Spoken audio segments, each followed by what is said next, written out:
On va jusqu'à identifier dans les manifestations les personnes qui participent et on gèle leur compte en banque. Donc il y a des gens qui viennent manifester en démocratie et qui rentrent chez elles qui n'ont plus d'argent. Sommes-nous en train de perdre nos libertés fondamentales ?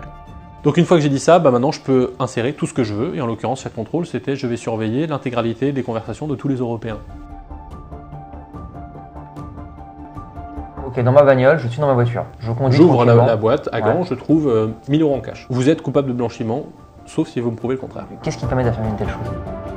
Donc en fait, on est en train de limiter la liberté financière de 500 millions de personnes, d'empêcher l'innovation, les fintechs ne peuvent pas émerger, de faire de la censure financière et arbitraire pour récupérer 0,05% sur du crime qui ne s'est jamais mieux porté que depuis 25 ans. Alexandre Stachenko documente les dérives autoritaires de nos démocraties. On arrive à des points aussi où on n'est plus dans la fiction. Rien de tout ça n'est réel. Qu'est-ce que le réel? Quelle est ta définition du réel? Je suis Jérémy Wauquiez, le président et le fondateur d'Alira, l'école qui vous forme au métier d'innovation, la blockchain et l'IA.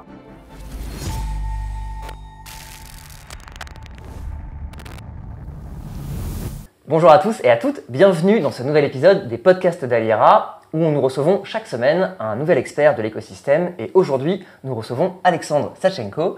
Alexandre, bonjour. Bonjour Jérémy. Tu es le directeur de la stratégie de Paymium et on peut le dire, une personnalité de l'écosystème. Aujourd'hui, j'aurais voulu qu'on parle de l'évolution de la vie privée en Europe, de l'évolution des libertés fondamentales en Europe, et notamment pour te poser la question de manière extrêmement directe, est-ce que, de ton point de vue, on arrive dans un environnement qui devient liberticide en Europe, où les libertés fondamentales sont menacées en Europe, alors que c'est supposé être la mère patrie des libertés fondamentales? Est-ce qu'on ne va pas trop loin, quelque part, quand on dit que les libertés sont menacées, ou est-ce qu'au contraire, on est déjà dans une situation de quasi-soviétisation de cette Union européenne? Alors, est-ce qu'on y arrive? Non, puisqu'on y est déjà en partie. Le sujet des libertés fondamentales, c'est un sujet compliqué en Europe depuis quelques années, et en Europe, en France, au niveau national et de l'Union. Sur le sujet qui nous intéresse particulièrement, mais on pourra parler d'autres sujets après, mais celui des cryptos, ça fait quelques années maintenant que les législations, les règlements qui sont passés contiennent en eux-mêmes une forme d'hystérie collective liée à la réglementation financière, où c'est assez pratique, souvent sur ces sujets-là, de mettre les hochets du terrorisme, du blanchiment, de la pédopornographie, etc., pour faire passer n'importe quoi. Et donc on rappelle, il y a quelques amendements qui ont même été posés, alors qui ne sont pas passés, mais qui témoignent d'une certaine volonté. J'en ai au moins deux en tête. Le premier, c'est l'interdiction du proof of work, donc qui n'est pas passé, qui a été remplacé par un autre amendement qui est tout aussi débile, mais bon, au moins qui n'est pas une interdiction sur le papier, à savoir qu'on va demander à on ne sait pas qui, mais à Bitcoin SAS peut-être, de fournir un rapport sur son empreinte environnementale avant de pouvoir être proposé à la vente en Europe. Donc, je pense qu'on va pouvoir attendre longtemps. On va pouvoir attendre longtemps, mais c'est pas exclu que du coup, vu que personne ne se pointe au guichet, ils se disent bon, c'est que l'empreinte environnementale est dégueulasse, donc on l'interdit. Donc ça, c'est le premier amendement qui avait été essayé d'être posé. Le deuxième, c'était carrément le fameux amendement intitulé Interdiction des portefeuilles auto-hébergés, dont le motif était, je cite, d'empêcher la sortie du système réglementé. Et on vous a préparé un petit jardin d'enfants bien protégé, avec des petites barrières, des petites mousses, et vous êtes mignons et vous jouez dedans. C'est exactement ça, et ça avait été complété d'ailleurs par la phrase de la même eurodéputée qui avait posé cet amendement, à savoir Orla Luc, et qui avait dit dans une émission mais vous imaginez, on va quand même pas demander aux gens de protéger leurs actifs. Eh ben non. Eh ben non, ce serait de la responsabilité, de la liberté. C'est vraiment, oulala, attention, on risque d'avoir de la propriété privée. C'est pour les grandes personnes en fait. Même pas, même les grandes personnes, il faut mieux éviter. On est vraiment dans le jardin d'enfants ad vitam. Donc, comme on va dans cette direction-là, où il y a une forme de protection, plus que de raison, vraiment, attention, on veut aseptiser à peu près tout ce qui se passe, empêcher la sortie du système réglementé, etc. En fait, on est en train de construire toute une série, une panoplie d'outils qui, évidemment, composent une société de surveillance qui devient très inquiétante parce que les dérives, on les voit aujourd'hui. On n'est pas dans le peut-être, on est dans le c'est effectif. Qu'est-ce que tu vois d'effectif qui te paraît le plus menaçant?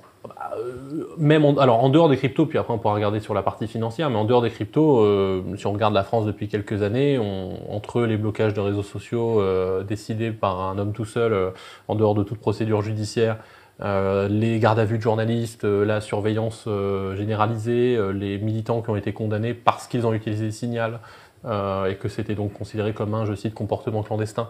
Donc les dérives, je peux en citer une pelletée, il n'y a pas trop de problèmes. Depuis 15 ans, je peux vraiment faire long comme le bras. Et à chaque fois, c'est toujours pour des bonnes raisons, quoi. C'est pour vous protéger, pour le terrorisme, pour le blanchiment, pour le machin. Et puis, sans se rendre compte, en fait, on crée un édifice qui permet une surveillance très importante et donc une restriction des libertés fondamentales, dont la vie privée, évidemment, est particulièrement attaquée. Parce que la vie privée est mal comprise par beaucoup de gens. Pour beaucoup de gens, en gros, si on n'a rien à cacher, on n'a rien à craindre. Qui est une phrase terrible, hein, c'est vraiment l'équivalent de si on n'a rien à dire, alors la liberté d'expression, on s'en fout. Ouais. Voire pire. Pourquoi? Parce que la vie privée, est reconnue comme par globalement toutes les cours constitutionnelles, par la Charte européenne des droits fondamentaux, la Convention européenne des droits de l'homme, tout ce qu'on veut. C'est un article fondamental. Je crois qu'il y a une cour d'ailleurs européenne qui parlait d'un droit fondamentalement fondamental pour dire à quel point c'est fondamental. En fait, parce que sans vie privée, on ne constitue pas un individu indépendant et libre. Et oui, parce qu'en fait, dès qu'on n'a plus de vie privée, on devient transparent. Et donc, même si on a un doute par rapport au système en place, si on devient le résultat de la pression sociale. Ouais. Point. Et donc, effectivement, c'est la définition presque exacte de ce que c'est que le totalitarisme. C'est-à-dire que tout est politique. Donc en fait, on ne peut plus sortir, on ne peut plus avoir d'idées indépendantes, on ne peut plus dévier. La norme est définie par l'État. Et si on dévie de cette norme, c'est qu'on est criminel, tout simplement. Point. C'est glaçant. C'est assez glaçant. En termes de film, c'est Minority Report. Hein. Globalement, c'est vous avez une probabilité importante de commettre un crime, donc on ne va pas prendre de risques. Et on va vous interner ou vous mettre en garde à vue avant même que vous commettiez quoi que ce soit, ce qui n'est pas du tout la base de l'état de droit. Et donc cette vie privée, elle est importante parce que sans elle, on n'est plus en démocratie. Et donc c'est assez inquiétant que pour beaucoup de gens, ce soit un droit qui soit facilement hypothécable, alors même que quantité de droits fondamentaux découle du fait que l'hypothèse préexistante, c'est qu'on ait la capacité de se définir individuellement avec nos propres pensées et sans avoir la nécessité de révéler au monde entier tout ce qui se passe dans notre tête. Sur la partie crypto, finance, on va dire plus généralement, parce que c'est un sujet de réglementation financière, on arrive à des points aussi où on n'est plus dans la fiction. Dans l'article que j'avais écrit sur le sujet, je prenais 3 exemples, voire 4 si on veut monter jusqu'à l'exemple de la Corée du Sud, mais c'est pas un exemple de finance, c'est un exemple de réseaux sociaux. Et je prenais à dessein des exemples qui sont des démocraties. Ouais. Parce qu'effectivement, on pourrait se dire... C'est facile de dire la Russie, l'Arabie Saoudite, l'Iran, la Chine, Turquie, la Corée du Nord, etc. Déjà, ça fait beaucoup de monde, quand même. Non, mais disons-le nous, c'est qu'on peut dédaigner en disant oui, mais enfin, c'est pas chez nous. C'est quand même... beaucoup d'humains. C'est beaucoup d'humains, c'est la moitié de la planète, quoi, globalement. Pour l'autre moitié, mais en fait, on est en train de glisser vers ça. Les exemples que j'ai en tête et que je cite, donc il y a l'exemple des camionneurs canadiens, il y a 2 ans, qui donc faisaient des manifestations contre l'obligation du pass vaccinal. Et c'était même pas une question, d'ailleurs, je borde tout de suite le sujet, c'était même pas une question de pour ou contre les vaccins. C'était une question de... On n'a pas envie d'être obligé de le faire. Donc c'est une question de liberté publique, entre guillemets. Après, voilà, on peut être contre ou pour, c'est même pas le sujet ici. Le sujet ici, c'est que ces manifestations, elles étaient légales. Mais le Canada a décidé... On a le droit, dans une démocratie normale, de dire je suis pas d'accord. De dire cette politique publique, je trouve que c'est de la merde et je vais manifester contre. Voilà. Donc jusque-là, pour l'instant, tout le monde est d'accord, à peu près, en tout cas. Le Canada a invoqué l'état d'urgence. Okay. Ce qu'il n'a jamais fait depuis la création de ce statut au Canada. Donc vraiment, on est première fois qu'on fait l'état d'urgence au Canada. C'est des gens assez calmes, les Canadiens d'habitude. C'est pour, oui, tout à fait. je fais le disclaimer que je suis aussi Canadien pour notre audience. Donc voilà. J'ai vécu 3 ans au Canada, voilà. Fin de disclaimer. J'ai un ami canadien. J'ai un ami canadien. Donc cet état d'urgence est invoqué et il permet de geler les cagnottes qui ont été réunies par les manifestants pour pouvoir manifester. Ouais. Et surtout, on va jusqu'à identifier dans les manifestations les personnes qui participent et on gèle leur compte en banque. Carrément. Donc il y a des gens qui viennent manifester en démocratie et qui rentrent chez elles qui n'ont plus d'argent. puisque la quasi-totalité de la société est maintenant bancarisée et numérisée. Réfléchissez 30 secondes à ce que ça veut dire. C'est-à-dire que je ne peux même plus aller faire des courses pour nourrir mes mômes. Exactement. J'ai mon enfant de 3 mois chez moi, j'ai plus de lait en poudre. Plus rien. Ma carte bleue est Je parce demande que j'ai été à une manif, parce que j'étais pas d'accord avec un Je truc demande du justement à chacun de faire cette expérience parce qu'en règle générale, c'est ce qui se passe. Quand je dis on se fait bloquer son compte en banque, la réaction première de tout le monde, c'est pas grave. C'est un peu chiant, on va se débrouiller. Non. Mettez-vous en situation. Là, prenez 10 secondes pour réfléchir. Coupez votre carte bancaire. Voilà, si demain, tenir une semaine sans ça. on vous coupe tous vos comptes bancaires, cartes bancaires et moyens de paiement, dites-moi combien de temps vous survivez. Et vous allez voir que pas longtemps après. Vous allez peut-être éventuellement chercher vos amis, essayer d'aller chercher de la solidarité, etc. Bien sûr, vous pouvez tenir comme ça, mais c'est pas vivable. Vous allez terminer par être une forme de fardeau pour tout le monde autour de vous parce que vous pouvez rien faire. Je prends le cas de la France par exemple, vous ne pouvez pas toucher votre salaire en dehors d'un compte bancaire, au-dessus du SMIC, je crois, de mémoire. Je pense qu'il n'y a même pas de limite. Je pense que c'est. Il y a une limite, mais je crois que c'est 1500 ou 1600 euros. En tout cas, au-dessus de cette limite-là, on est obligé de le toucher sur un compte bancaire. Donc, vous faites quoi? Vous ne touchez plus votre salaire.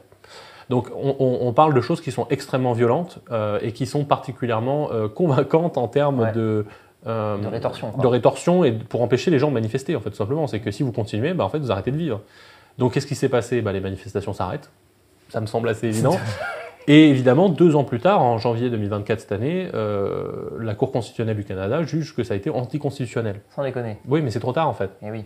Le temps de la justice n'est pas le temps de l'action politique, publique. C'est extraordinaire. C'est juste un exemple en plus. Désolé, je vais plonger dans l'exemple juste un instant parce que moi, il y a une question qui m'obsède vis-à-vis de ces trucs-là. Actuellement, alors les gens ne suivent peut-être pas la politique au Canada dans le détail, mais disons que les forces politiques au Canada actuellement qui ont le pouvoir, c'est globalement les libéraux. C'est notamment Trudeau. On peut dire que c'est libéral, oui. On peut le dire comme ça. Et c'est des forces politiques qui ont leur équivalence libéral en France. au sens anglo-saxon, je précise. Mais en gros, chez nous, ce serait Macron, quoi. C'est-à-dire, je fais des grandes masses, des grandes équivalences. Chez nous, ce serait l'équivalent de Macron. Mais donc, en tout cas, c'est des forces qui se revendiquent du libéralisme. Trudeau, a priori, c'est pas un despote, c'est pas un fasciste, c'est pas non plus un communiste. C'est un mec qui. Il est très très à gauche quand même, mais oui. Ouais, mais c'est un mec qui se revendique d'une forme de libéralisme. Comment ça se fait que c'est les libéraux qui nous font ce coup-là? Et Macron, c'est pareil, tu vois, genre on pourrait citer en France les lois d'apologie du terrorisme. Globalement, ça fait 10 ans que. C'est la même chose en fait. En fait, Macron, sur les 10, 15, 20 dernières années, est celui qui a probablement fait le plus de dérives liberticides. Ouais. Alors même qu'il a été élu en 2017 sur un programme libéral.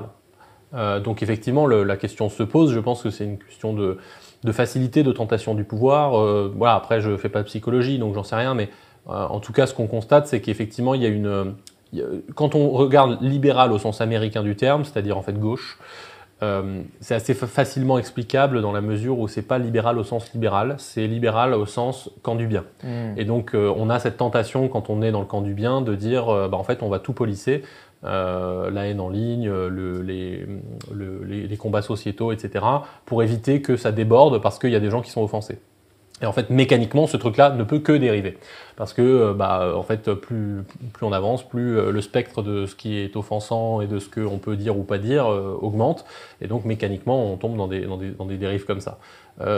En France, Macron n'est pas trop dans la team libérale au sens gauche du terme, mais il est libéral au sens économique au départ. Ouais. Mais on voit quand même qu'il s'est assez rapidement converti. Je pense que l'environnement politique français le permet parce que de l'extrême gauche à l'extrême droite, tout le monde est étatiste.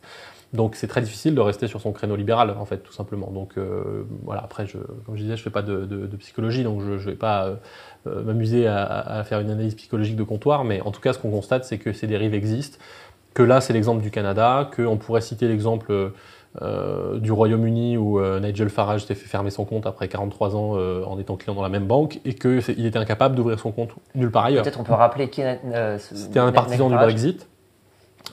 Et qui en fait s'est fait. Donc c'est un opposant politique public reconnu qui est sur la place au Royaume-Uni dont on ferme le compte bancaire. Exactement. Donc on ferme le compte bancaire, on lui explique que c'est pour des raisons business, c'est qu'il est passé en dessous de certains seuils, donc il est plus, ça mérite plus de l'avoir comme client. Et en fait, après enquête, et le fait que je crois qu'il a fait 9 autres établissements bancaires qui l'ont tous refusé, en fait, il a réussi à obtenir une forme de preuve que pas du tout, en fait, c'est parce qu'ils n'aimaient pas ses opinions politiques. Et donc, du coup, son compte a été fermé. Donc, ça a été prouvé, relayé par la BBC, et même Rishi Sunak, donc le Premier ministre, a dû convoquer les banques pour leur dire, les gars, vous déconnez là, vraiment, ça devient n'importe quoi. Ça se voit là, ça commence à se Ça voir. commence à se voir.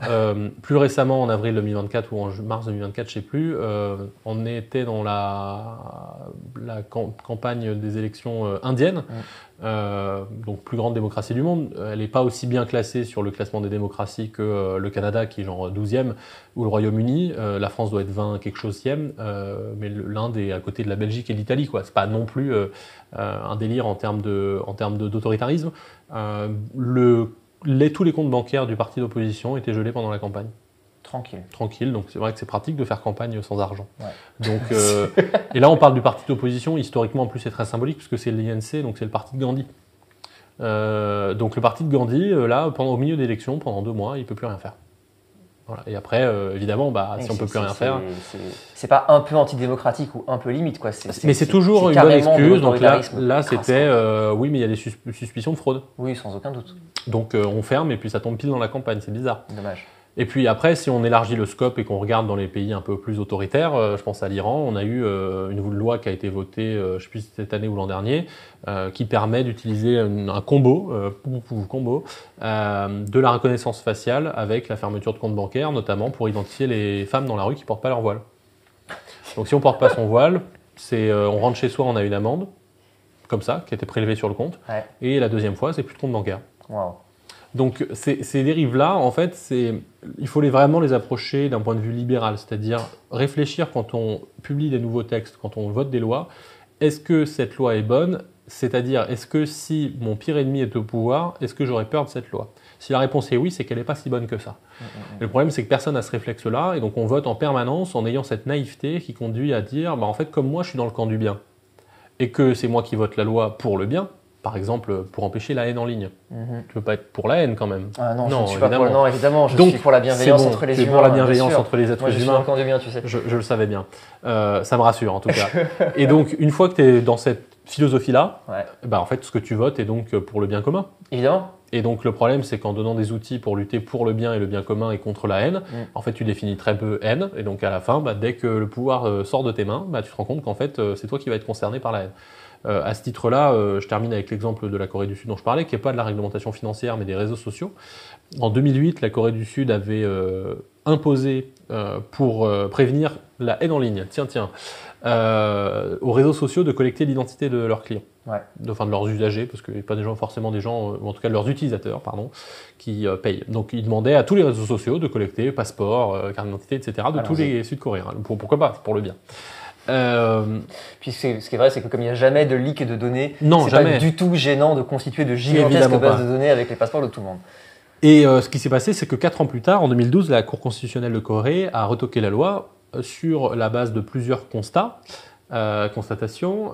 La première étant que en fait, ça avait littéralement détruit l'écosystème économique local, puisque évidemment que les YouTube & Co, on n'avait rien à foutre. Donc en fait, ils se complayaient pas, ils sont ailleurs. Donc les Sud-Coréens, ils sont juste allés sur Facebook, YouTube et autres. Deuxième chose, c'est qu'ils se rendaient compte que ça n'avait pas réduit la haine en ligne, il y avait toujours autant de haine en ligne.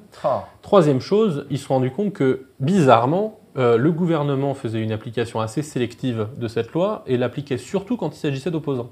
Mince alors. Alors mince, vraiment on s'y attendait pas. Qui aurait pu l'imaginer? Qui aurait pu l'imaginer? Et donc dans son verdict, dans sa conclusion, elle rappelle que la vie privée est importante pour constituer un sujet politique libre et indépendant, que du coup cette loi est non seulement inefficiente, mais en plus vient altérer les libertés fondamentales et la démocratie sud-coréenne, donc c'est mort, on arrête ce truc-là. Mais évidemment, tu as donné 4-5 ans d'avance aux réseaux sociaux étrangers qui ensuite viennent prendre le marché local. Toute comparaison évidemment avec ce qui s'est passé sur la crypto en Europe est parfaitement fortuite, dans la mesure où on est aussi en train de se tirer une balle dans le pied avec des réglementations complètement débiles et que, flûte alors, on constate que les Français sont tous en train d'aller chez des plateformes étrangères, qui elles évidemment ne sont pas encore soumises à ce genre de réglementation. Donc on est en train de créer, comme tu le disais, des vrais pots de miel. Par exemple, si on prend le règlement sur le transfert de fonds, le TFR, c'est un règlement qui préexistait déjà, donc il disait qu'en gros, quand des entités financières se partagent des données, elles doivent transmettre en même temps que leur donner les informations des clients. Quelle Donc, horreur. en fait, déjà, rien qu'en disant ça, je viens de dire quelque chose qui n'est pas conforme au RGPD. Ouais. Mais vous le verrez assez rapidement, il y a beaucoup de choses de la réglementation financière qui ne sont pas conformes avec le RGPD. Donc, quand on est agent de conformité au sein d'une entreprise financière, on doit choisir avec quoi on est conforme. En fait, on ne peut pas être conforme avec la loi, c'est impossible. On doit être conforme soit avec une loi, soit avec l'autre. Donc déjà, rien que conceptuellement, c'est intéressant. Donc ça préexistait déjà. Les cryptos ont été ajoutés à TFR. Sur la base déjà, d'une hypocrisie. Parce qu'on nous répète que c'est pas de la monnaie, donc qu'est-ce que ça vient foutre là? Parce que C'est pas de la monnaie. C'est pas de la monnaie. Donc, comme le règlement s'applique uniquement, je cite, aux monnaies fiduciaires, scripturales, aux pièces et aux billets, pourquoi, virgule, et les cryptoactifs? Ouais. Qu'est-ce que ça vient faire là si c'est pas de la monnaie? Donc déjà, première hypocrisie assez louche. Mais bon, soit.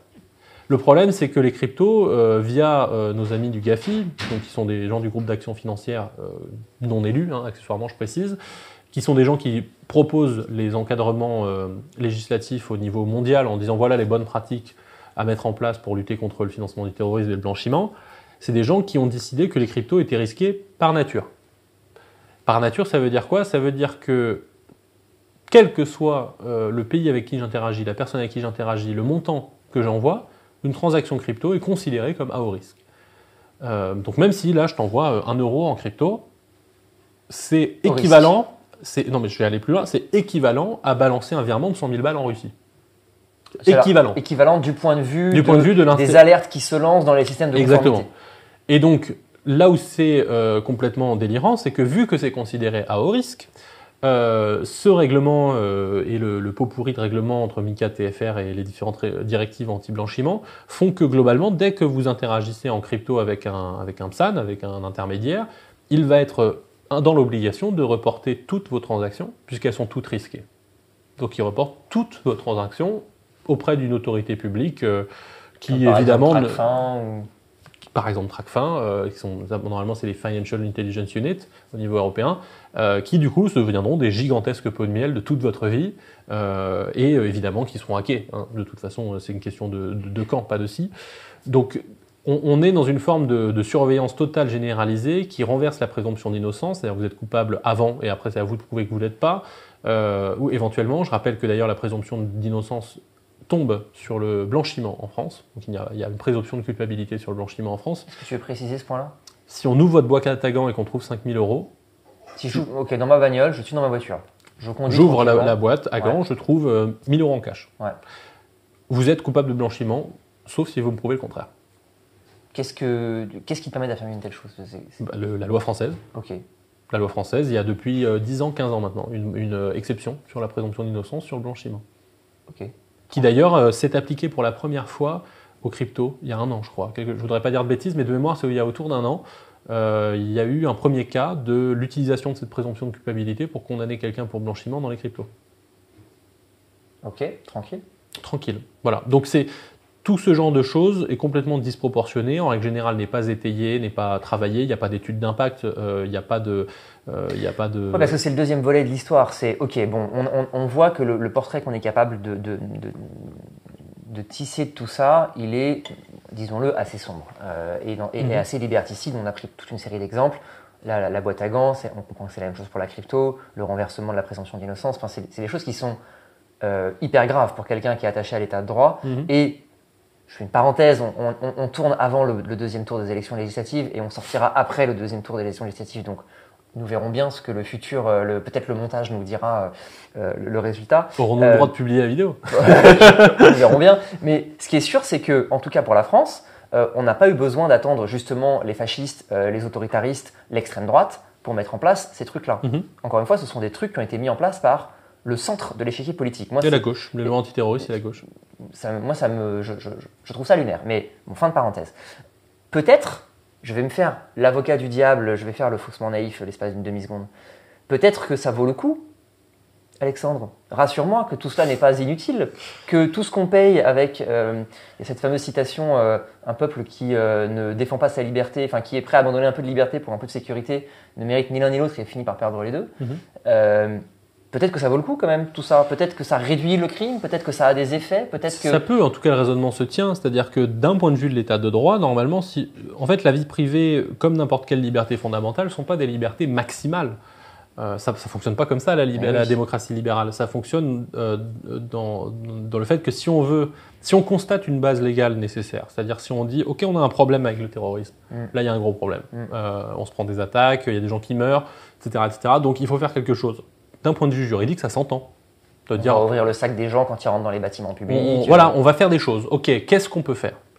Et donc, il faut suivre ce processus si on veut rester dans le cadre de l'état de droit, qui est de dire, numéro 1, c'est quoi la base légale? C'est qu'est-ce qu'on veut faire? Est-ce qu'elle est nécessaire? Est-ce que la démocratie s'en porte mal si on fait rien? Ok, c'est argumentable. On peut très bien dire, effectivement, oui, il faut faire quelque chose, il n'y a pas de problème. Jusque-là, ça s'entend. La deuxième chose qu'on va se poser comme question, c'est, ok, donc là maintenant, si on fait ce qu'on vient de définir, est-ce que c'est efficace? Est-ce que ça permet de répondre à notre problème de base légale nécessaire? Donc là, en l'occurrence, j'ai des problèmes de terrorisme, je vais proposer des mesures de lutte contre le blanchiment pour éviter le terrorisme. Normalement, dans un processus législatif normal, à ce moment-là, on fait une étude. On dit, ok, on va mettre en place telle et telle contrainte. Telle et telle contrainte, ça nous permet de récupérer tant d'argent et d'éviter tant de crimes, au moins de manière estimative. Et donc, on considère que c'est un peu efficient, ou un peu efficace. Cette étape-là n'est pas respectée. C'est-à-dire que dans la quasi-totalité des directives anti-blanchiment, TFR, tout ce qu'on veut, ce travail n'est pas fait. Non, mais attends, il n'y a pas d'étude d'impact? Non. Avec tous les cabinets conseils qu'il y a, avec tous les fonctionnaires qu'il y a à la Commission européenne, il n'y a pas de gens qui font des études d'impact sur les lois qui détruisent les libertés du continent? Non. Là, sur les sujets que moi j'ai particulièrement étudiés, donc à savoir les dernières directives anti-blanchiment et le sujet des cryptos, je prends un exemple assez bête, mais c'est que sur TFR par exemple, donc le règlement sur le transfert de fonds, en gros, c'est expédié en 5 lignes. Globalement, en 5 lignes, il y a un paragraphe qui nous dit les autorités de surveillance européennes ont identifié des facteurs de risque précis, et donc, go, on fait le texte. On te dit pas lesquels. Et il y a un petit astérisque, une petite note de bas de page qui te dit, voilà, conformément à l'avis d'autorité de surveillance de telle date. Le problème, c'est que, en fait, du coup, tu vas voir l'avis de l'autorité de surveillance, et l'avis est maigre, pour ne pas dire autre chose. C'est-à-dire que c'est un avis qui dit, verbatim, là je vous donne le verbatim, les autorités de surveillance ne disposent pas des compétences et des connaissances nécessaires pour faire une analyse d'impact en bonne et due forme. D'accord, donc la source du truc qui soi-disant identifie des risques précis dans le texte précédent. C'est écrit précis dans le texte. Dit, en fait, nous on n'a pas ce qu'il faut pour pouvoir faire les évaluations. Très exactement ce qui est dit dans le texte. Donc on est sur du foutage de gueule puissance 10 quand même. Exactement. Ok. Mais le fait que ce soit mis en note de bas de page et en référence à un autre texte a déjà écrémé 99% des gens qui ne vont pas faire ce travail. Et oui. C'est un côté un peu taquin, c'est-à-dire que tu vas lire les notes de bas de page. Moi, je suis chiant. Voilà, donc, mais d'une certaine façon, c'est pas normal que ce soit à moi de le faire. Mais en l'occurrence, donc il y a cet avis de 2019 qui nous dit on ne dispose pas des compétences et connaissances nécessaires pour effectuer une analyse d'impact en bonne et due forme. Et ça renvoie à un autre avis encore, de 2014. Ça commence à remonter 2014. 2014, ouais. 2014, les cryptos, il n'y avait pas grand-chose. Non. 2014, un avis de mémoire, je dirais, de l'autorité bancaire européenne, donc pareil, un petit conflit d'intérêts, bon, c'est un autre sujet, qui nous dit, en gros, oui, les cryptos, c'est rien de très nouveau, regardez, les Flying Miles, ça existe depuis longtemps, comme la monnaie de World of Warcraft. Et la fin de ce rapport, c'est, on a classifié les risques possibles sur les cryptos. Et il y a une petite phrase, alors là je ne cite pas le verbatim, je ne l'ai plus en tête, mais globalement c'est à peu près ça l'idée. La petite phrase c'est aujourd'hui il n'y a pas assez de données pour classifier les risques de manière pertinente. Donc il y a un des rapports qui dit on ne sait pas et l'autre qui dit on ne sait pas.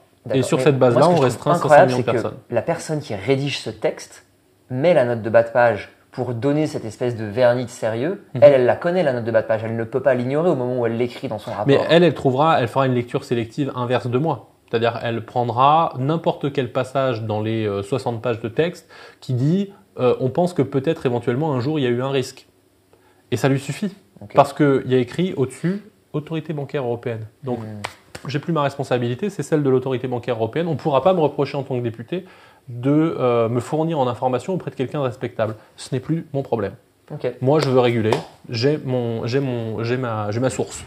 Donc ça, c'est pour TFR, mais je ne vous cache pas que sur d'autres textes, c'est à peu près similaire. Ok, bon, très bien. Donc ça, c'est le 2. Les textes sont faits avec des sources qui sont inexistantes, frauduleuses, frelatées. Oui. Ça, c'est est-ce qu'on cherche à être efficient? Ouais. Donc sur ce point-là, la question donc, je voulais dire, c'est que normalement, il y a une étude d'impact qui est faite, elle n'est pas faite. Ok. Maintenant, quand on dézoome, la lutte contre le blanchiment, ça fait 25 ans que ça dure.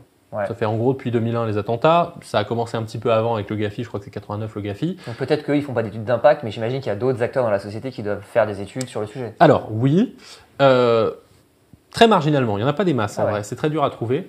Il y en a quelques-unes et globalement celles que j'ai pu trouver convergent vers le fait que c'est, je crois que si je prends une citation de l'étude, c'est quelque chose du genre les politiques de lutte anti-blanchiment concourent à être les politiques publiques les moins efficaces jamais réalisées. Donc là, on lit ça, on se dit bon, ok, on pense qu'on a compris le message. Pourquoi? Parce qu'en fait, ça dépense énormément d'argent, à la fois privé et public. En Europe, le coût pour le seul privé, il y a quelques années, l'étude date de 2017 ou 2018, je ne sais plus, était estimé pour le privé à 144 milliards d'euros par an, ce qui est beaucoup quand même. 144 milliards, donc... de coûts de conformité.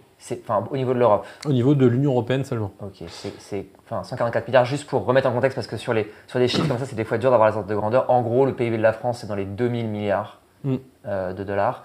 Ou d'euros, peu importe. Donc 140, on commence déjà à être sur une fraction d'un truc. Alors, on est au niveau de l'Europe, je compare l'Europe et la France là, mais voilà, pour donner une ordre de grandeur, 140 milliards, on n'est plus tout à fait dans l'épaisseur du trait. On n'est plus dans l'épaisseur du trait. Alors, comparé au PIB, je ne sais pas si c'est le plus pertinent, mais peut-être de mémoire, je ne l'ai plus en tête, mais le budget de l'État français doit être dans cet ordre-là. Le budget de l'État français hors sécurité sociale, alors ça dépend si on prend les recettes ou les dépenses, parce qu'il y a 150 milliards de déficit. C'est 5% le trait à l'épaisseur du PIB justement. Voilà, exactement. Donc non, en gros, le budget de l'État, c'est 450 milliards si on prend les dépenses, hors sécurité sociale. Si on rajoute la Sécu, c'est 350-400 milliards de plus. Voilà, et donc hors Sécu, c'est un tiers. Ouais, c'est ça. Voilà, donc effectivement, on ne parle pas de juste l'épaisseur du trait, on parle d'un truc important, supporté par les acteurs privés, mais donc supporté par vous, à la fin, puisque les acteurs privés, en règle générale, répercutent sur les consommateurs et les contribuables, puisque ce sont des too big to fail, donc quand ils perdent de l'argent, en règle générale, c'est le contribuable qui paye. Donc 144 milliards, alors ce qui est absurde en Europe, c'est que ce coût de 144 milliards par an, il est supérieur, je crois que c'est 110 milliards l'autre chiffre, à l'ensemble des recettes générées par le crime. D'accord. Donc, dit autrement, ça veut dire que même si on arrivait à récupérer tout l'argent du crime, on continuerait de dépenser plus que ce qu'on est capable de récupérer. Autrement dit, on dépense plus que ce qu'il y a à récupérer. Ça, c'est l'expédition de pirates la mieux financée de tous les temps. Voilà, exactement. Et évidemment qu'on ne récupère absolument pas tout, parce que ça, ce serait dans le meilleur des mondes pour les États. La réalité, c'est qu'on récupère, en tout cas estimé par cette étude, autour de 0,05%. 0,05%. Oui. Et encore, c'est avec des hypothèses généreuses, dans la mesure où c'est une hypothèse qui considère que 50% de ce qui est récupéré l'est grâce aux procédures anti-blanchiment. Alors que dans les faits, empiriquement, ce qu'on constate, c'est que la plus grosse partie est récupérée grâce aux procédures tout à fait traditionnelles, les contrôles aux douanes, les trucs comme ça. Ouais, ok. Donc, en étant généreux, on trouve 0,05%. Donc, en fait, on est en train de limiter la liberté financière de 500 millions de personnes, d'imposer quasiment 150 milliards d'euros de coûts par an à la collectivité, donc de détruire le tissu économique, puisque du coup, les banques ne sont plus aussi compétitives que certaines autres dans le monde, d'empêcher l'innovation, les fintechs ne peuvent pas émerger, de faire de la censure financière et arbitraire, pour récupérer 0,05%. Sur du crime qui ne s'est jamais mieux porté que depuis 25 ans. Ok, donc c'est pour ça que le gars de l'étude dont tu parlais tout à l'heure dit que c'est la pire politique, la politique publique la plus inefficace qui ait jamais été mise en place. Inefficiente même, parce que là on parle aussi de mobilisation de ressources, donc là on peut... Et les 140 milliards ne concernent que le privé. Donc je n'ai même pas mis les coûts publics là-dedans. Les autorités de surveillance, les machins, les bidules, sur lesquels je pense qu'on peut en rajouter quelques milliards encore. Donc oui, c'est complètement absurde. Et la dernière étape du raisonnement, quand on essaye de limiter des libertés fondamentales dans un état de droit, ce qui encore une fois est parfaitement faisable, on n'est pas dans les libertés maximales, c'est qu'une fois qu'on s'est posé, donc supposons qu'il y a une base légale nécessaire, que la mesure proposée est efficace, Normalement, on est censé avoir une troisième étape qui est celle de la proportionnalité et que tu se demandais, ok d'accord, certes, on a une mesure contre un fait qu'on cherche à combattre, qui est efficace, donc qui réduit bien ce fait-là. Mais il reste une troisième étape, qui est de dire, est-ce qu'en mettant en place cette mesure, on n'hypothèque pas plus de liberté que l'on arrive à avoir un bien dans la société en attaquant ce qu'on cherche à attaquer? C'est de la proportionnalité. En gros, est-ce qu'on enfonce un clou avec un marteau-piqueur? Et ça, cette étape-là n'est pas non plus respectée, puisque le règlement, enfin déjà, parce que comme la 2 n'est pas respectée, ça va être difficile d'être proportionné, mais comme il n'y a aucune étude d'impact, qu'on limite sans aucun garde-fou, que ça concerne tous les citoyens européens, qu'il n'y a absolument rien qui est respecté. Donc ça, c'est sur la partie financière. Maintenant, sur la partie vie privée en général, le récent chat control, par exemple, est aussi un exemple de comment ce truc-là n'est pas respecté. Donc chat control, c'est au niveau européen qui a été repoussé très récemment, mais qui va juste revenir dans le pipe avec la présidence hongroise de l'Union européenne. Hongrie qui est très attachée aux libertés fondamentales. Un pays fondamentalement libéral. Ah, voilà, exactement. C'était alors toujours le totem au départ, hein. Pédopornographie, attention. Vous pouvez pas être contre. Vous êtes pédocriminel, monsieur? Absolument pas, non. Non, alors c'est bon, vous êtes dans le champ républicain et démocratique. Tout à fait. Donc une fois que j'ai dit ça, maintenant je peux insérer tout ce que je veux. Et en l'occurrence, chat contrôle, c'était je vais surveiller l'intégralité des conversations de tous les Européens. Pourquoi? Au cas où il y a des images pédopornographiques. Et bien sûr. Vous êtes pour la pédopornographie? Non, toujours pas. Alors c'est bon, on peut le faire. Voilà. Et donc le débat est celui-ci, donc c'est complètement con évidemment, plus personne ne peut avoir une conversation intelligible, et ce truc-là a été repoussé in extremis, donc il n'a pas été annulé, mais il a été repoussé jusqu'à la présidence hongroise, et on est vraiment dans ce délire-là de se demander est-ce qu'on surveille l'intégralité des Européens sur toutes leurs conversations, y compris les messageries chiffrées. Donc Signal a par exemple dit que si ça passait, ils se barraient d'Europe, c'est impossible pour eux d'être en conformité avec ça. Ce genre de discussion ne devrait même pas commencer en fait. Normalement, il devrait y avoir tous les anticorps démocratiques qui disent « mais what the fuck ?» On arrête, stop, on arrête la discussion. Mais comme il y a une hystérie, on fait passer n'importe quelle loi liberticide, tout ça pour faire la Vierge effarouchée 2 ans plus tard. « flûte, c'est moi qui me retrouve en tôle. » En règle générale. Je dis ça parce que c'est sur les lois antiterroristes, par exemple, c'est pour ça que j'ai un peu une dent contre ça, parce que tu le disais, c'est scandaleux que ce soit la gauche qui ait voté ce genre de truc. La gauche, je vote ce genre de truc. Et puis, on peut peut-être rappeler le contexte complet, parce que je ne sais pas si tout le monde a suivi, parce que la gauche, ils en ont fait des trucs quand ils étaient au point, ils n'en ont pas fait qu'une. Mais donc sur ce truc-là en particulier, donc là on parle des lois d'apologie du terrorisme, crimes d'apologie du terrorisme, et donc effectivement il y a un côté un peu ironique. Il y a un côté ironique parce que maintenant il suffit de rajouter écho devant terroriste et boum, ça concerne la gauche. Suite alors. Et flûte alors, du coup, on peut être militant qui se bat pour la planète et se retrouver en prison, en garde à vue, écarter le juge administratif qui prend la place du juge judiciaire, enfin voilà. Aussi pour des raisons qui te regardent et à vie personnelle et qui sont un peu douteuses, tu refuses de qualifier une certaine organisation de terroriste. Ce qui, on pourrait considérer que, indépendamment du fait que c'est un peu étrange de ne pas vouloir faire ça, mais que c'est ta liberté d'expression la plus fondamentale et que tu as le droit de qualifier de terroriste ou de non terroriste n'importe quelle organisation sur Terre. Ça te regarde. Normalement, tu es censé être sanctionné politiquement. Tu es censé être sanctionné politiquement, mais pas judiciairement. C'est pas la conception de la liberté d'expression dans la loi française à l'heure actuelle. Alors après... Et effectivement, et ça, aujourd'hui, c'est Mathilde Panot, présidente de groupe LFI, qui se retrouve avec une procédure pour apologie du terrorisme sur la tête, et ça a été voté par la gauche il y a genre 6 ou 7 ans, un truc comme ça. Mais ça, c'est parce que dans la conception de la liberté d'expression à l'américaine, on peut tout dire. C'est protégé par la Constitution. Y compris, on peut dire, effectivement, faire l'apologie du terrorisme, dire tel groupe de population c'est des salauds, on peut le faire, c'est de la liberté d'expression.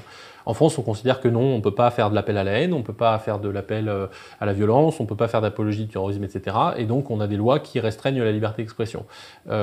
Probablement qu'on a un juste milieu, mais typiquement, effectivement, les lois mémorielles, les lois qui empêchent de contester tel ou tel fait historique, ou les lois qui peuvent déraper assez loin, il faut faire très attention à ce qu'on met derrière la haine, etc. Parce que, oui, ça peut se retourner très vite contre les gens qui font ces lois.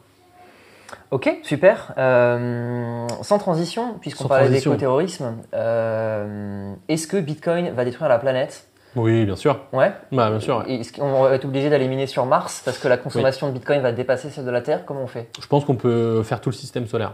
Ça consomme tellement d'énergie. C'est ça. Non. Bitcoin, évidemment, ne va pas détruire la planète. Déjà parce que le problème est antérieur à Bitcoin. Donc ça me semble un peu cavalier de mettre autant de choses sur les épaules de Bitcoin.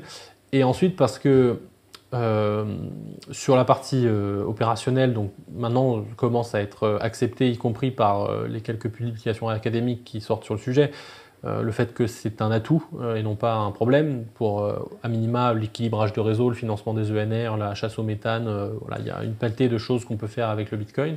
Après, moi, le sujet que je mets particulièrement en avant régulièrement, c'est un sujet qui est beaucoup plus fondamental et systémique, et qui n'est même pas un sujet Bitcoin au départ, qui est un sujet de monnaie, et qui est de dire, aujourd'hui, tout le monde est passé au peigne fin, scruté, etc., pour ce qui concerne la RSE, en disant, voilà, est-ce que, par exemple, tu prends la finance, c'est quoi l'origine des fonds, qui est-ce que tu finances, est-ce que ton investissement il est vert, est-ce qu'on va faire scope 1, scope 2, scope 3, etc.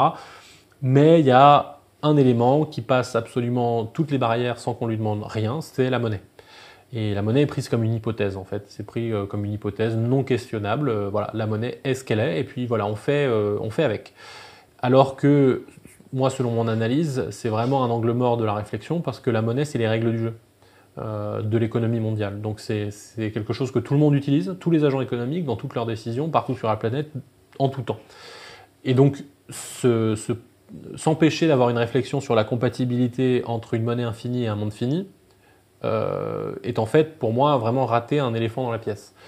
Parce qu'une fois qu'on commence à avoir cette réflexion-là, on s'aperçoit assez rapidement que la puissance d'un outil comme la monnaie, qui est donc si systémique que ce que j'ai dit, fait qu'on peut faire autant de COP qu'on veut, tant qu'on a un outil et un thermomètre dont le message envoyé et l'incitation envoyée à l'ensemble des acteurs économiques tout le temps, c'est que être sobre, c'est débile et il faut consommer. Ouais.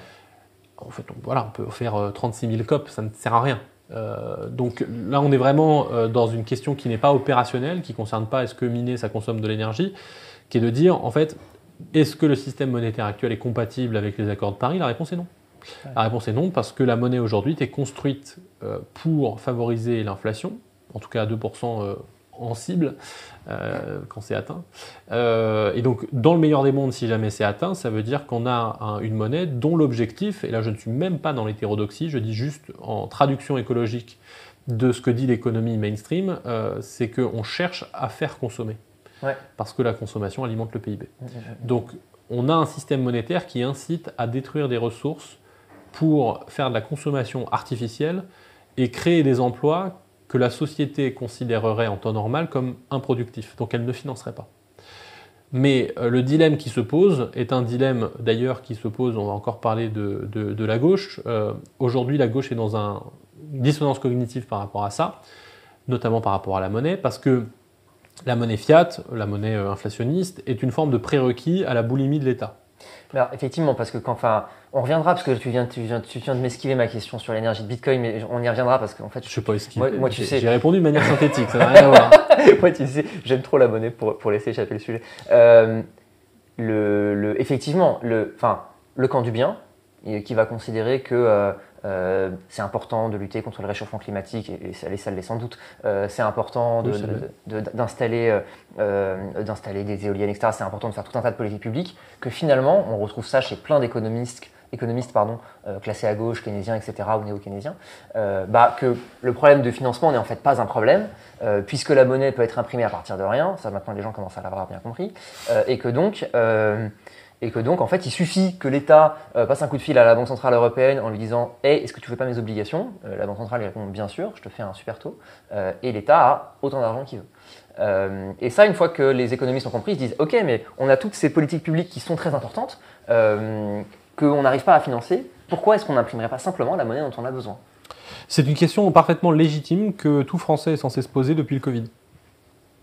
Parce que la barrière mentale du sérieux budgétaire a complètement volé en éclats.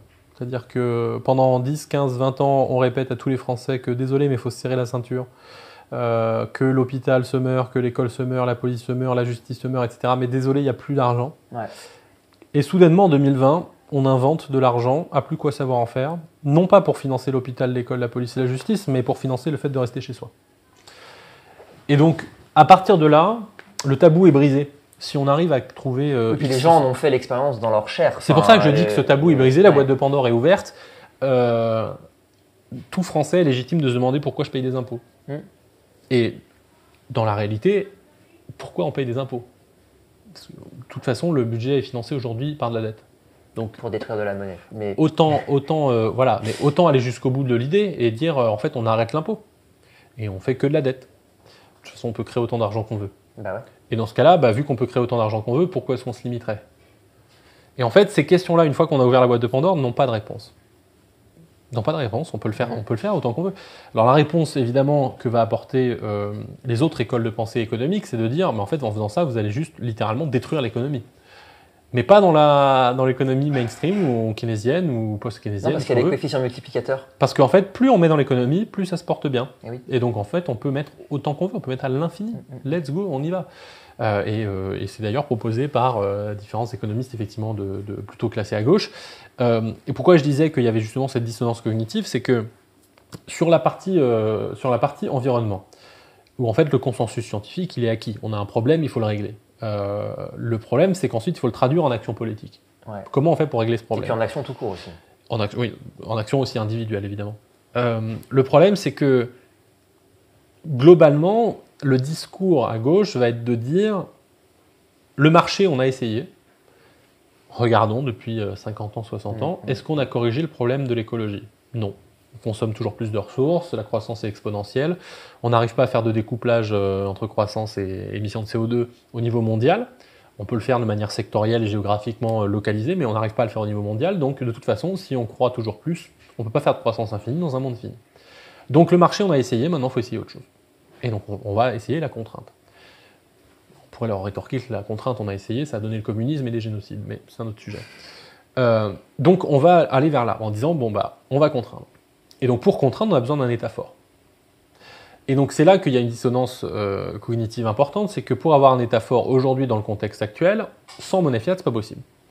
Parce que globalement, tout le monde est en déficit total, les États n'arrivent absolument pas à se financer, ils n'ont plus les ressources, ils ne savent plus produire, les économies, notamment occidentales, sont devenues des machines à subvention, donc elles sont beaucoup trop grasses. Donc si elles veulent pouvoir survivre, elles ont besoin de monnaie magique. Donc elles ont besoin de monnaie fiat. Et le problème, c'est que la monnaie fiat, dans son ADN, est écocide. Et donc on a cette dissonance pour beaucoup de gens classés à gauche, qui est, on voit qu'il y a un problème, on veut résoudre ce problème. Et de manière, j'allais dire, parfaitement légitime, constatant les inefficiences du marché, on veut essayer autre chose parce qu'on n'a pas le temps et c'est urgent. Est-ce qu'il ne suffirait pas de créer de la monnaie pour les acteurs vertueux? En fait, c'est surtout, est-ce qu'on ne ferait pas de la contrainte forte par l'État? Or, pour que l'État vive, il me faut de la monnaie magique, et donc je vais continuer la monnaie magique. Sauf que la dissonance, c'est que, évidemment, en faisant ça, tu perpétues le système même prédateur de l'environnement. Et donc, ce que moi je trouve fascinant, c'est que, du coup, ça permet de faire un tri assez important entre des gens qui sont là pour le contrôle de l'État, et qui prennent l'environnement comme une forme d'alibi, et des gens qui sont vraiment là pour l'environnement. Parce que dans ces économistes-là, il y en a un certain nombre où, quand on leur met devant le nez le fait que le système monétaire actuel n'est pas compatible avec les limites planétaires, en fait, ils vont esquiver le sujet. Ils vont dire non, mais en fait, moi, je veux quand même le garder. Pourquoi? Parce que je veux plus de pouvoir pour l'État. Mais tu t'en fous de l'environnement, en fait. Ouais, on verra plus tard. Alors qu'il y a beaucoup de gens, à l'inverse, qui vont dire « Ah oui, c'est vrai, je ne l'avais pas vu comme ça, mais du coup, ça veut dire qu'il faut peut-être voir un autre sujet. » Bitcoin est une alternative monétaire, donc cette fois-ci, je parle au niveau des propriétés monétaires de Bitcoin, qui permettrait avant de rentrer dans Bitcoin, ce qu'il faudrait, si on part sur cette analyse monétaire, c'est un outil qui nous permette de faire de la sobriété systémique et qui ne punisse pas l'épargne. Pareil, encore une fois, ici, dissonance cognitive. Certains à gauche ont déjà fait ce deuil. Typiquement, Mélenchon a fait ce deuil. Il fut un temps, il était productiviste. Il ne l'est plus. Mais on a quand même toujours cette injonction à gauche où personne qui épargne égale bourgeois égale à tuer, quoi, en gros, en version simple. Le problème, c'est que si on dit qu'une personne qui épargne, c'est un salaud pour la société, comment tu veux faire un volet sobriété ? Parce que précisément, pour faire de la sobriété, il faut épargner, il ne faut pas consommer, il ne faut pas investir. Disons que la réduction de la consommation sans augmentation de l'épargne, ça s'appelle la pauvreté, en fait. Voilà. Donc le programme ici est aussi une dissonance cognitive, c'est que pour beaucoup de gens à gauche, ils doivent remettre au placard une analyse assez marxiste de la situation qui consiste à dire qu'une personne qui épargne est forcément un rentier et un bourgeois capitaliste qui est là pour empêcher le grand soir du prolétariat. Non, en fait, dans les gens qui épargnent, il y a aussi des gens d'une classe moyenne, une classe moyenne inférieure, qui en fait essayent de constituer un patrimoine pour avoir des projets dans la vie. Et ces gens-là, globalement, c'est les premiers à être tapés par l'inflation, d'ailleurs, accessoirement, puisque c'est ceux qui n'ont pas accès à l'immobilier, par exemple, qui n'ont pas accès aux actifs financiers pour se protéger. Donc, en dehors de la réflexion Bitcoin, ici, c'est pas une réflexion Bitcoin, c'est une réflexion de dire, le système monétaire actuel n'est pas compatible avec les objectifs environnementaux. 2, il nous faudrait une monnaie qui permette de limiter l'impact sur le climat en revenant à une monnaie saine, c'est-à-dire en permettant à chacun de refaire des choix économiques sobres, c'est-à-dire de dire, dans toute situation, l'alternative de l'épargne redevient quelque chose de viable, ce qui n'est pas le cas aujourd'hui. Donc ça, c'est important pour l'écologie. Et évidemment, Bitcoin, effectivement, est une proposition qui vient dire, moi, je remplis ces cases-là, et en plus, je suis numérique. Donc, je suis un système de paiement international, mondial, transactions en 10 minutes, etc., etc. Donc, effectivement, je pense qu'il y a un vrai sujet autour de est-ce que Bitcoin n'est pas une meilleure alternative, systémiquement parlant, dans ses incitations économiques aux agents économiques, pour atteindre les objectifs climatiques.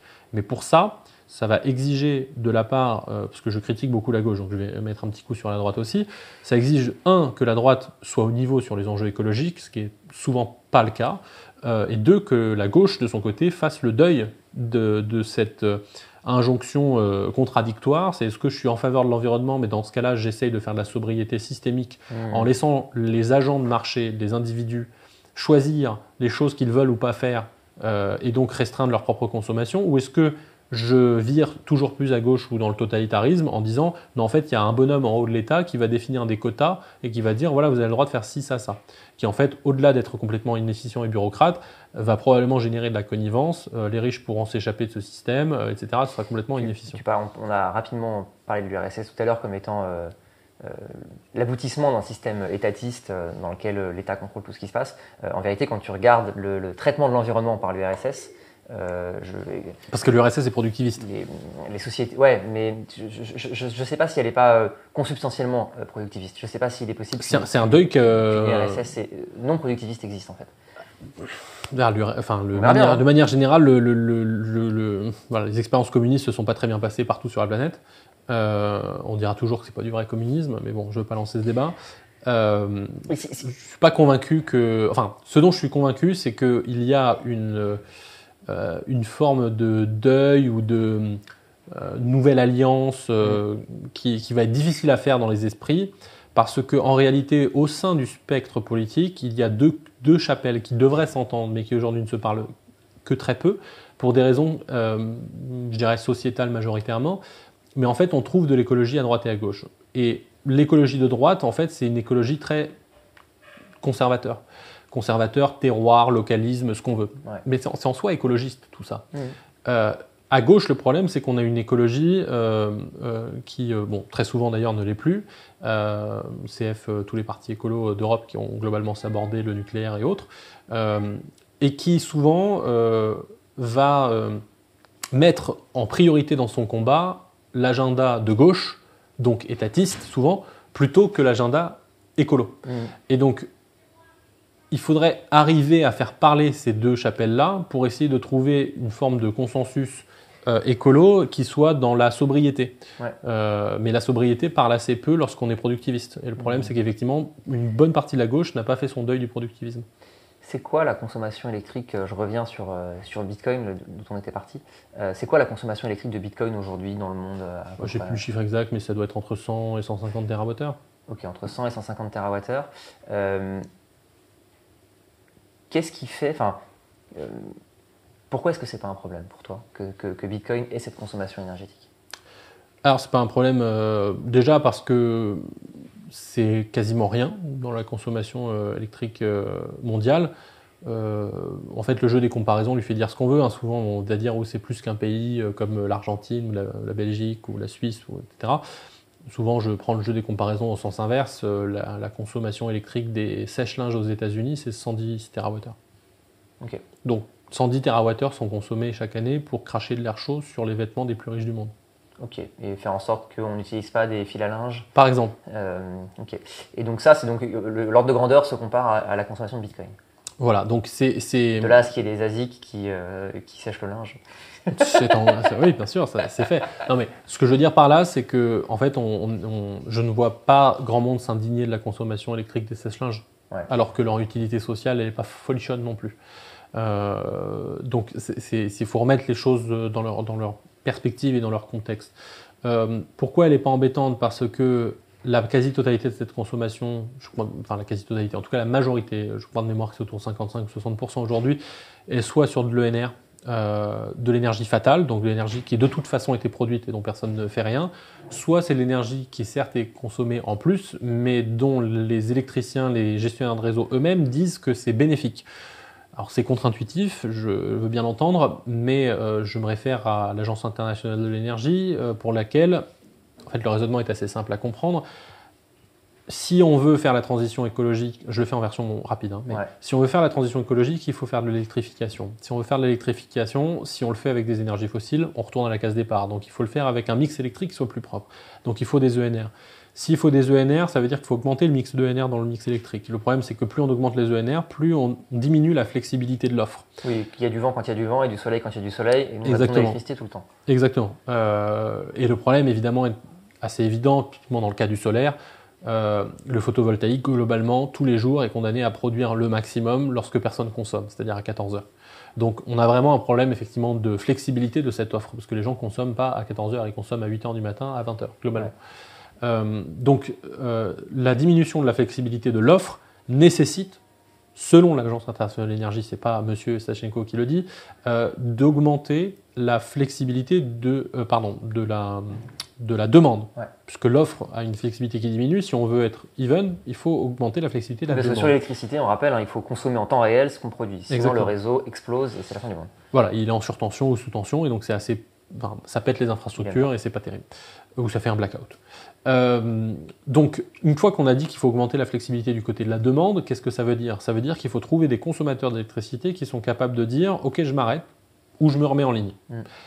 Ça ne va pas être vous et moi, ça peut l'être. On peut décaler notre consommation. C'est précisément ce que fait EDF en France avec les tarifs heure creuse, par exemple. Je lance le sèche-linge de tout à l'heure, je le mets durant la nuit. Je le mets durant la nuit, personne ne consomme, donc finalement j'embête personne parce que je viens de consommer de l'éolien qui tourne et dont personne ne veut. Donc ça peut faire partie, mais c'est un truc incitatif qu'il est assez peu en fait. Il faut vraiment être très discipliné pour que le tarif heure creuse devienne profitable pour un particulier.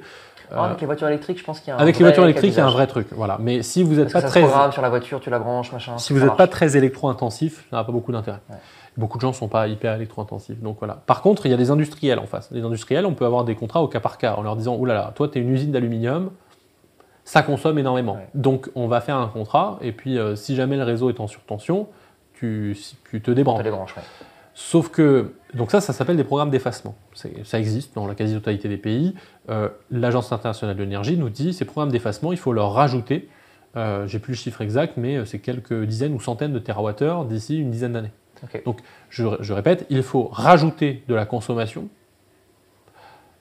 pour la transition électrique. Quelques dizaines ou quelques centaines de térawattheures. Tiens, qui est-ce qu'on va pouvoir trouver comme candidat? Alors, je réinsiste quand même sur ce point, parce qu'il est contre-intuitif.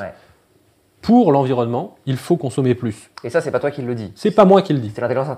La fameuse Agence internationale de l'énergie. Les programmes d'effacement sont nécessaires. Pas un repère de Bitcoin Maxi. A priori, non. Mais en fait, ça se comprend. C'est encore une fois, c'est dans la logique que je tiens. Si on veut électrifier ENR intermittent, j'ai besoin de flexibilité, donc j'ai besoin de rajouter de l'énergie sur ces programmes d'effacement. Donc j'ai besoin d'un consommateur flexible.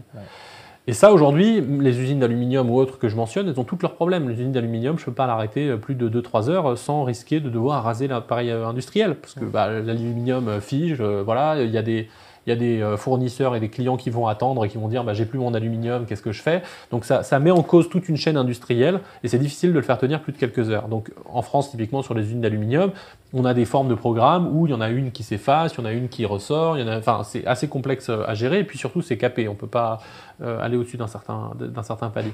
C'est là que le minage effectivement excelle puisqu'il peut se mettre là où il veut, quand il veut, s'arrêter quand il veut, en quelques secondes, autant de temps qu'il veut, parce que c'est pas parce que j'arrête mon minage que Bitcoin va s'arrêter. Ouais. Donc aujourd'hui, les gestionnaires de réseau qui se sont intéressés sérieusement à la question, et donc EDF ne rentre pas dans cette catégorie, puisqu'ils ont un avis politique dessus en disant que Bitcoin c'est nul et on n'y touchera pas. En tout cas pour l'instant, hein, Inch'Allah, ils le feront. Et ils devraient le faire, ce serait vraiment très intéressant pour la France, pour EDF, pour tout le monde en fait. Mais ERCOT, au Texas, au Japon, TEPCO, etc., sont des gens qui en fait arrivent à la conclusion, en fait, on va rajouter du minage de Bitcoin sur le réseau, et en faisant ça, on vient d'enlever le plafond de verre du déploiement des renouvelables, on vient d'augmenter la rentabilité des ENR, on vient de probablement réduire l'impact carbone de notre mix électrique, et on vient de réduire les prix pour les consommateurs. Oui, parce que les mineurs, tu les débranches, ça a de conséquences sur personne. Non. Parce qu'en fait, on s'en fout qu'il y ait que 3-4 fermes soient débranchées, ça ne change absolument rien au réseau. Et donc c'est effectivement le client flexible parfait, quoi. Voilà, donc en fait, aujourd'hui, étant donné ce que consomme Bitcoin, c'est-à-dire soit de l'énergie fatale, soit de la rentabilisation même d'infrastructures qui n'auraient pas été construites sinon en zone isolée, soit de l'équilibrage de réseau, etc., en fait, on en arrive à la conclusion qu'il faudrait que Bitcoin consomme plus si on veut accélérer la transition énergétique. Et je réitère que je sais que c'est contre-intuitif, mais là maintenant, je suis assez serein parce qu'autant il y a 1 an, 2 ans, j'étais le seul à crier dans le désert, autant aujourd'hui, maintenant, j'ai du consensus académique qui commence à être de plus en plus d'accord avec moi, que ce soit Université de Cornell, UCL, South Carolina, enfin bon, il y en a un certain nombre d'universités qui commencent à se pencher sur le sujet et qui disent « Ah merde, on a peut-être un petit peu surréagi ». En réalité, quand on se penche sur le sujet de la question, en fait, non, c'est intéressant comme truc. Ok, intéressant et effectivement assez contre-intuitif avec ce qu'on peut imaginer. Dame, les forces du marché nous a encore joué un sacré tour. Exactement. Alors après, les forces du marché, alors peut-être pour redire un point sur ce que je disais tout à l'heure, et pour donner Tout à l'heure, j'ai dit quand les écolos disent, en gros, on a essayé le marché, ça ne marche pas. Là où je ne peux pas leur donner tort, c'est juste que je pense que la variable que les bitcoiners vont mettre dans la balance, c'est en disant, oui, mais ils vont faire la même remarque que les communistes qui disent c'est pas du vrai communisme. En règle générale, les bitcoiners vont dire c'était pas du vrai marché. Et ils vont le dire en disant, en fait, vu que l'étalon monétaire était complètement éclaté, en fait, ce que j'ai dit juste avant, c'est-à-dire que vous pouvez faire ce que vous voulez. Preuve en est, on prend le Covid, tout le monde est chez soi, on ne produit plus rien, la croissance baisse, etc. On va quand même inventer de la monnaie pour faire en sorte qu'on consomme des ressources. Donc effectivement, avec un cadre comme celui-ci de capitalisme de connivence avec une monnaie fiat complètement débile, c'est pas qu'on a essayé le marché, c'est qu'on a essayé le marché dans un cadre complètement débile, avec des règles du jeu complètement débiles, qui s'appelle la monnaie fiat. C'est ça. Et donc, on a une bataille aujourd'hui entre des écolos de gauche qui vont dire on a essayé le marché, maintenant vous arrêtez vos conneries, on a un problème à gérer, donc on va reprendre la main. Et en face, des gens qui disent non, mais on n'a pas essayé le marché. En fait, ça fait 50 ans que c'est vous qui dominez avec votre monnaie fiat à la con et qui donne tout pouvoir à l'État pour rien faire à part de la bureaucratie et des contraintes liberticides. Et donc, tant que ces gens-là, effectivement, n'ont pas d'accord sur la chose... Je n'en vois pas arriver tout de suite. Mais effectivement, le truc sur la monnaie fiat et sur les économistes, et pour paraphraser ou compléter un peu ce que tu dis, je pense que c'est aussi difficile d'être un économiste crédible dans un monde avec une monnaie fiat dont la quantité totale dans l'économie varie de manière aléatoire en première approximation, en général plutôt à la hausse, que d'être un physicien qui essaierait de mesurer des grandeurs physiques avec un mètre dont la définition change régulièrement, et donc en fait tu te retrouves avec ton unité de mesure, le stick que tu utilises pour mesurer les choses de ton domaine de référence n'est en fait pas fixe et évolue. Et ça c'est la question du thermomètre, mais en fait l'image est peut-être encore plus marquante si jamais on en vient sur la question de la règle du jeu, parce que la monnaie c'est aussi la règle du jeu. Donc pour reprendre ta métaphore, c'est comme si tu étais physicien et tu essaies de mesurer des trucs dans ton labo, mais toutes les 5 minutes il y a quelqu'un qui va changer la gravité. Et qui va dire la constante de Planck. Voilà, qui va dire en fait non, là dans 5 minutes la gravité c'est vers le haut. Mais, alors, en tant que physicien tu te tires une balle, au bout d'un moment tu es là genre fuck it, j'en ai marre.